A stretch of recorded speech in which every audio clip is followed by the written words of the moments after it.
Hoy vamos a ver cómo estudiar con menos esfuerzo y mayor rendimiento. A continuación vamos a repasar algunos conceptos relacionados con el estudio y cómo hacerlo paso a paso. Y por último, vamos a aplicar todo lo que sabemos en el estudio de un apartado de un tema. Así que, no seas como el de la ilustración y aprende las técnicas de estudio. Muchos de vosotros estudiáis por el método de leo hasta que se me queda, que consiste en leer una y otra vez el texto hasta que lo memorizamos. Hay una variante de este método que consiste en copiar una y otra vez el texto. Estos métodos pueden tener cierta utilidad si lo que pretendemos aprender es una poesía o una canción, pero en el estudio académico tienen muy poca utilidad. En primer lugar porque, aunque acabemos aprendiendo a base de repetir, se va a tratar de aprendizajes superficiales que olvidaremos fácilmente. Como no lo hemos entendido, no lo hemos integrado en nuestra estructura de pensamiento, de manera que cuesta mucho aprenderlo y muy poco olvidarlo. Y luego, al ser un estudio pasivo que requiere de nosotros poca actividad, es una invitación a perder la concentración. Nos dormimos, divagamos, la mente se va en cualquier dirección y se resulta muy difícil avanzar. En su lugar, lo que os proponemos es el estudio comprensivo. El estudio comprensivo se caracteriza, en primer lugar, porque nos exige entender todo lo que estamos estudiando. Las reglas de un juego o vuestra serie favorita la recordáis con poco esfuerzo porque lo entendéis. En segundo lugar, es muy importante conectar lo que ya sabéis con el nuevo aprendizaje. Al hacerlo, el nuevo concepto se integra en vuestra forma de ver el mundo y se queda ahí para mucho tiempo. Vamos a ver cómo se hace paso a paso. 1. La explicación de clase. Fundamental. Mucho alumnado ha llegado hasta aquí prestando atención en clase y poco más. 2. El título. Muchos de vosotros ni siquiera leéis el título. Grave error. 3. Análisis de la estructura del texto y del vocabulario que se utiliza en él. 4. Lectura. Ahora ya sí podemos leer el texto. 5. Explicación. Para ver si lo hemos entendido. 6. Esquema. Si lo hacemos bien, forma parte del proceso y el esquema sale casi solo. Vamos a verlo con algo más de detalle. Explicación de clase. Prestando atención vas a tener un primer esquema de lo que tenéis que aprender. Así que toma notas, comprueba los ejercicios. Si estás activo, mantendrás mejor la atención. El título. Léelo detenidamente. Intenta deducir de qué va a tratar. Piensa en lo que sabes sobre ese tema. Relaciónalo con tu experiencia. Mucho alumnado se queda en blanco en los exámenes porque no se estudia los títulos debidamente, y así ocurre que el aprendizaje está hecho pero no se relaciona con el título. No sabe lo que le preguntan y lo deja en blanco a pesar de saberlo. Estructura. En un cuento o una novela empezamos a leer desde el principio y seguimos así hasta el final. Se trata de un texto recreativo que pretende contarnos una historia. Hay un hilo narrativo, pero en un texto académico no se lee así. Antes de empezar a leerlo, tenemos que analizar su estructura, ver los apartados que tiene, las palabras resaltadas en negrita. Esto es muy importante, fundamental. No estudiéis sin entender el vocabulario. Repito, no estudiéis sin entender el vocabulario. Quizá creáis que buscar las palabras en el diccionario sea una pérdida de tiempo, pero creedme, es justo al contrario. Memorizar algo que no entendéis es muy difícil.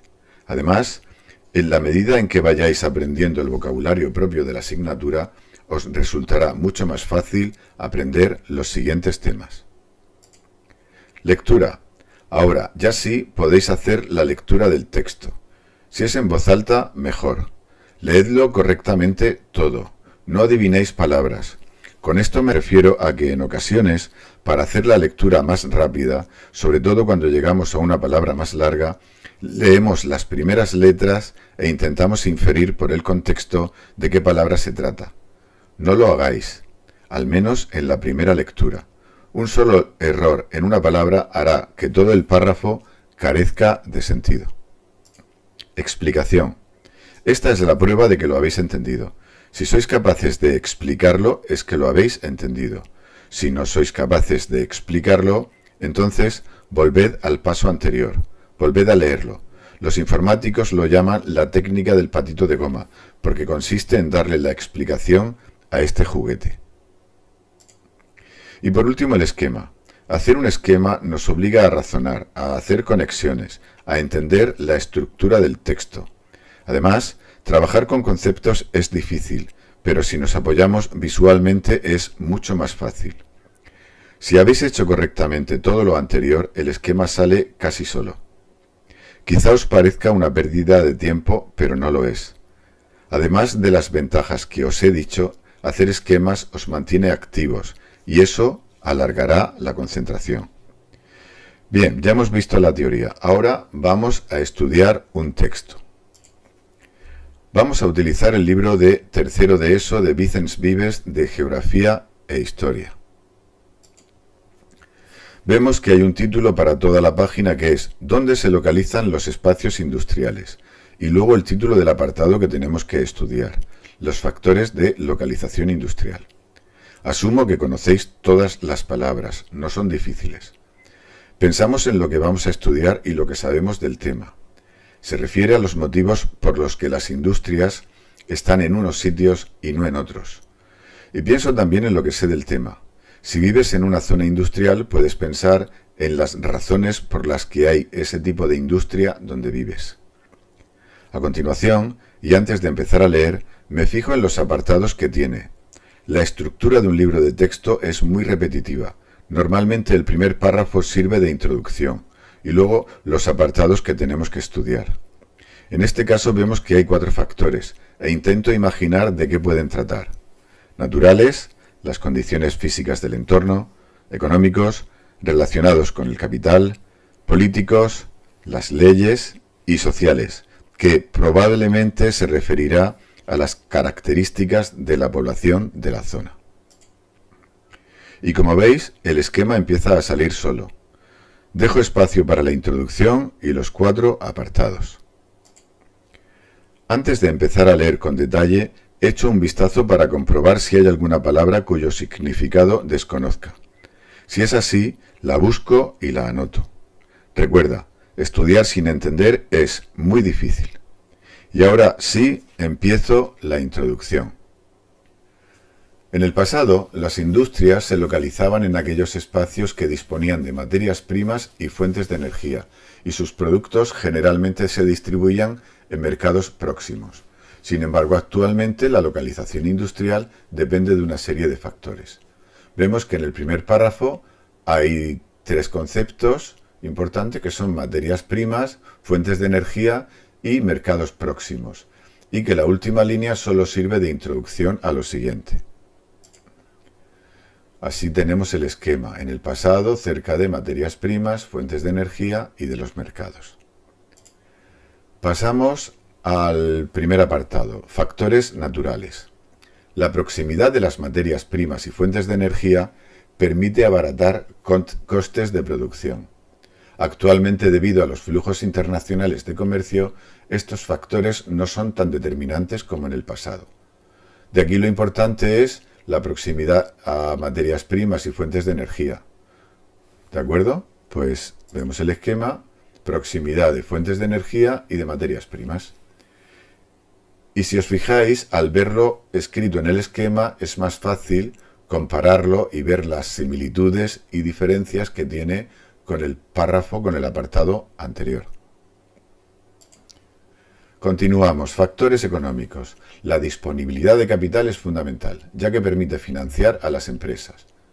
Bien, la parte importante de aquí es el capital. Además, las infraestructuras de transportes son necesarias para conectar la producción industrial con los mercados de consumo. y las industrias complementarias. Por ello, las zonas urbanas suelen concentrar más industrias, es decir, la disponibilidad de capital, las infraestructuras de transportes y las industrias complementarias. Aquí lo tenemos puesto ya en el esquema. Factores políticos. Aquellos espacios que ofrecen ventajas comerciales y fiscales y cuentan con planes de ordenación que faciliten la disponibilidad de suelo industrial son propicios para atraer el establecimiento de industria, es decir, ventajas comerciales y fiscales y que haya disponibilidad de suelo industrial. Por su parte, la legislación también influye en la atracción de industrias, incentivos para empresas, legislación laboral, normativa medioambiental.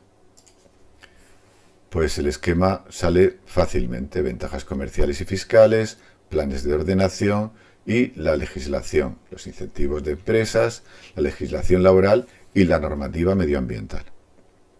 Y llegamos al último apartado, los factores sociales.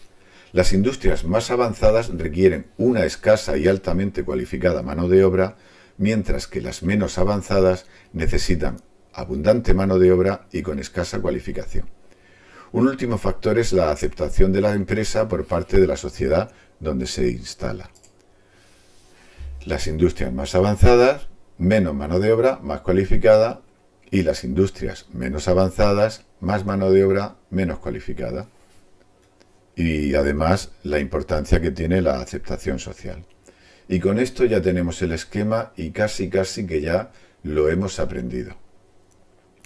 Un último concepto que quería hablar con vosotros es que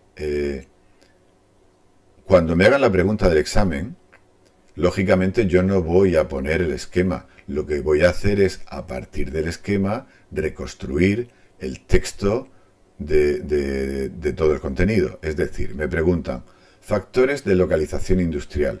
Pues yo a partir del esquema digo, o escribo. En el pasado, las industrias se situaban cerca de las materias primas y las fuentes de energía. Asimismo, la existencia de mercados cerca también favorecía la ubicación de estas empresas. Como veis, parto del esquema y voy reconstruyendo la pregunta. ¿De acuerdo? Una cosa más. Los colores. Se pueden utilizar los colores en el esquema, pero los colores no están para decorar. Así que utilizadlos con criterio. Utilizad siempre los mismos colores con el mismo significado. No lo pintarrajeéis todo, no lo decoréis todo. No se trata de hacerlo bonito, se trata de hacerlo legible, entendible. En mi caso, durante toda mi época de estudiante, utilicé únicamente un lápiz como el que veis.